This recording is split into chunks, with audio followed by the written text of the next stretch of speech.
Salut mes petits carpichous. Aujourd'hui une nouvelle vidéo dans un format un peu plus court que d'habitude. On va poser une fenêtre de toit.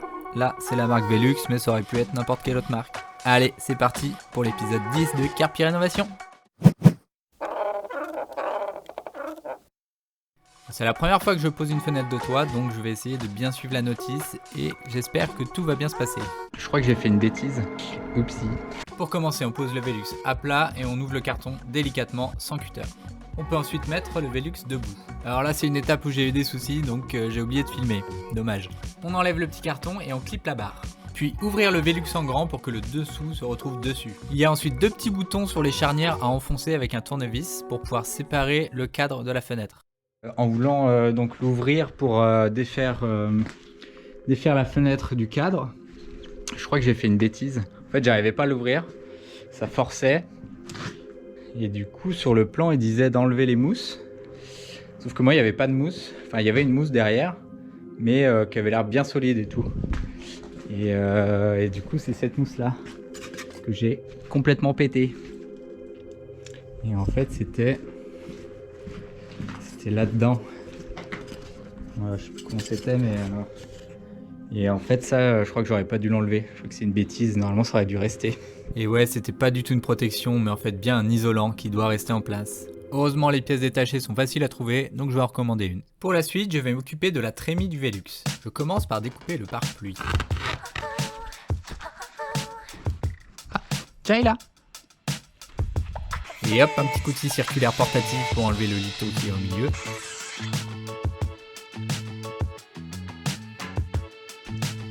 Voilà, donc là il faut que je recoupe la volige. En gros, ça c'est le cadre de mon Velux. Tac. Donc là la volige elle dépasse, donc je la recoupe. Pareil de ce côté-là.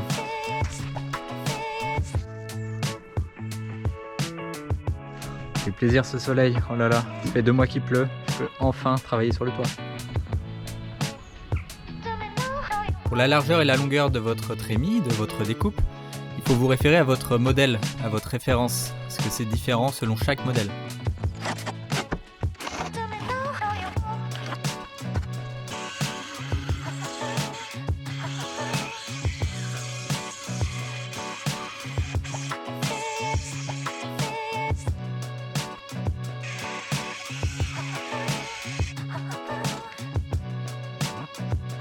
Je peux maintenant passer à la pose du cadre.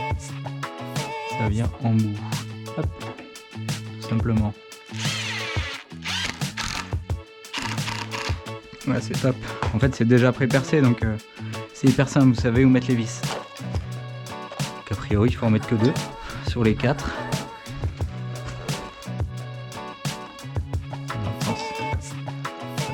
Et ça rentre dans la rainure là. Tchac. Ça, on peut pas se tromper. Voilà. Et c'est parti pour la pose du cadre, on embarque, c'est parti.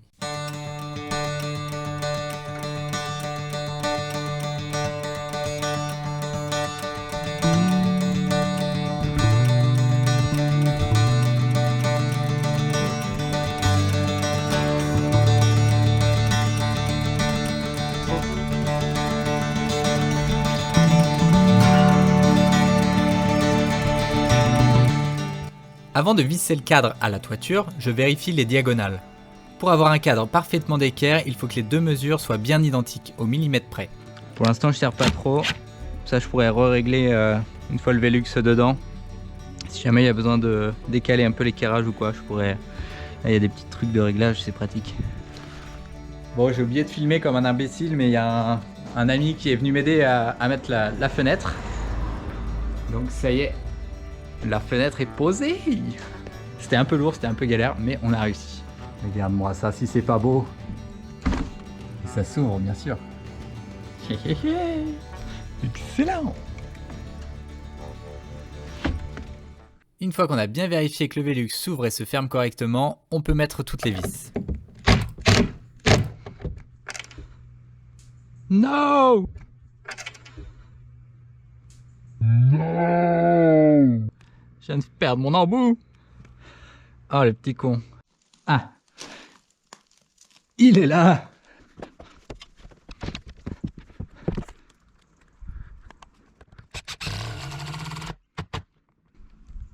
Il y a beaucoup de trous, hein. Il faut choisir.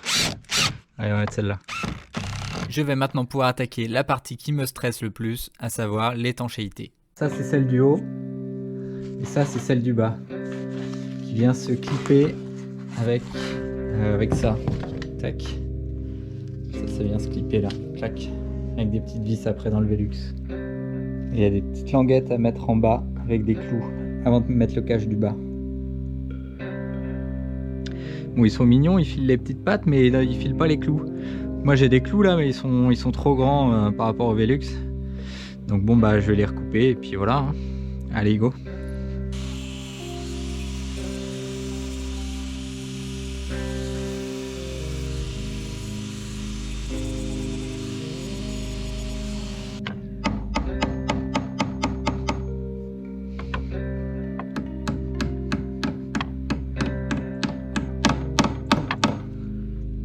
Voilà. Ça c'est les petites pattes qui vont servir à tenir le... Tac. Ça va venir comme ça et ça va se rabattre. Du coup là, avant de mettre la tôle du bas, j'ai encore un rang d'ardoise à faire là. Parce que là si on met comme ça, hop, là, on voit que là il n'y a pas de... Là c'est pas couvert, donc il faut encore un rang d'ardoise.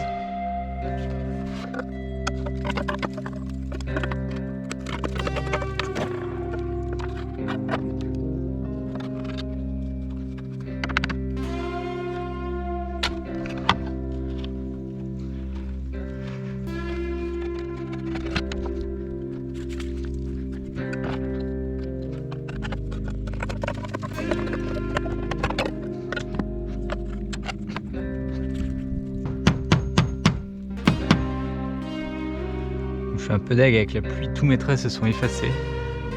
On les voit encore un peu, mais c'est vraiment approximatif. Hein.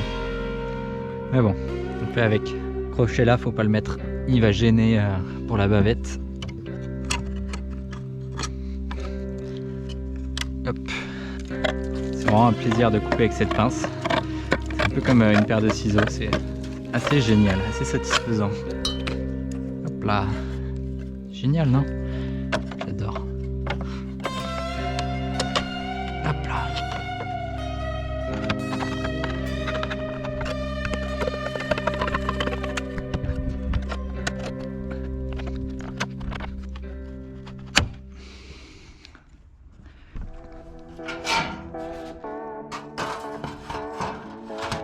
Clipper avec les petites pattes.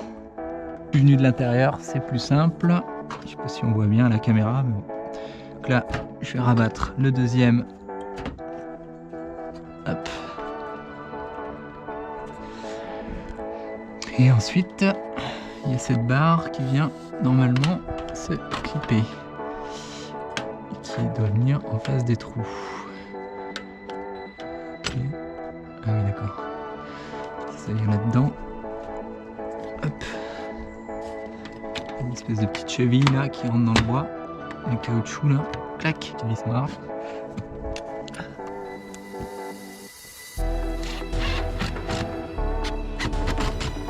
Vis blanche.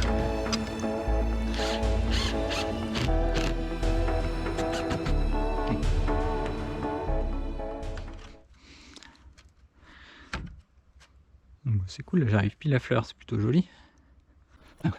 Pour pouvoir continuer mon entourage, je monte en même temps mes rangs d'ardoises.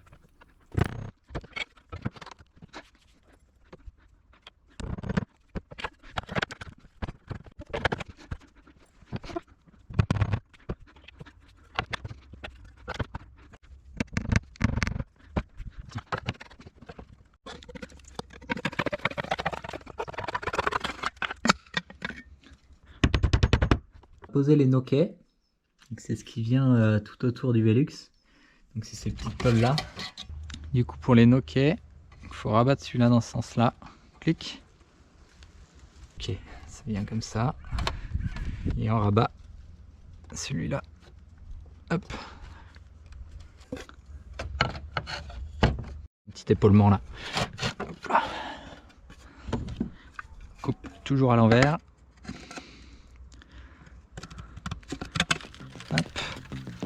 Ça, quand on coupe à l'envers, il y a toujours un petit chanfrein qui se crée comme ça là.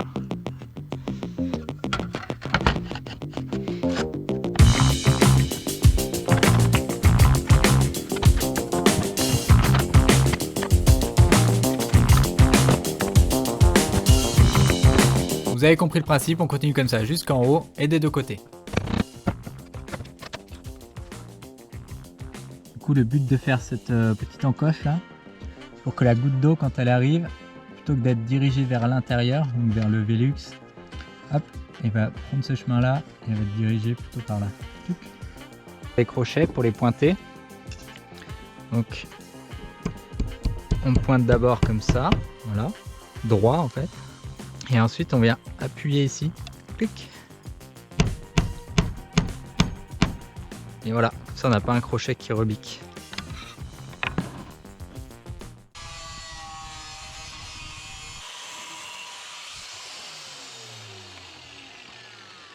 Ça c'est le dernier noquet, donc il y a une petite coupe. Pour la suite, il faut enlever les petits capots qui sont sur le dessus. C'est très simple, il y a un petit clip et on tire. On enclenche les petites bavettes d'étanchéité sur les côtés. Et on remet les petits capots de carrosserie. On a ensuite cette tôle avec des joints qui vient sur le dessus et qui vient ensuite se visser sur les deux bavettes qu'on a posées précédemment. Et voilà le dernier élément pour terminer cette fenêtre de toit. On met bien dans l'encoche et on replie. Je peux maintenant tranquillement terminer ma couverture et ça fait plaisir.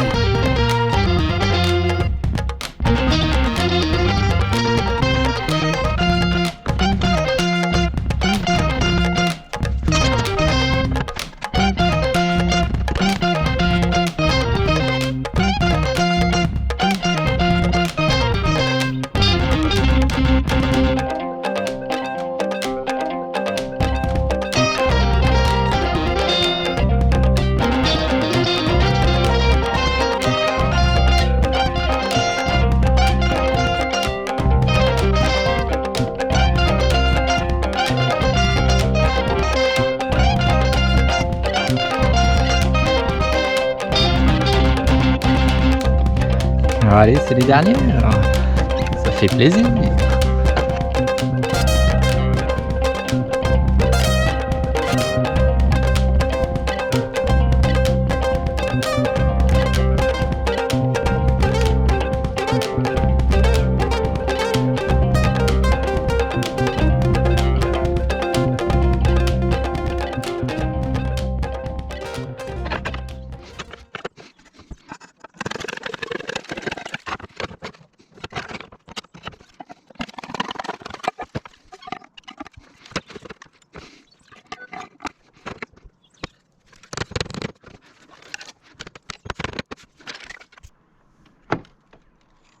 Bon bah voilà, il reste plus que ce côté là maintenant.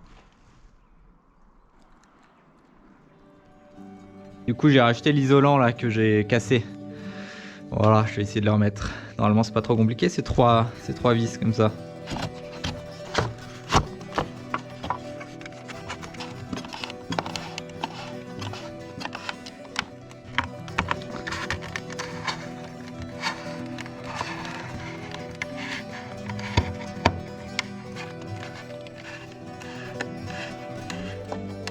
Et voilà, j'ai réparé ma bêtise.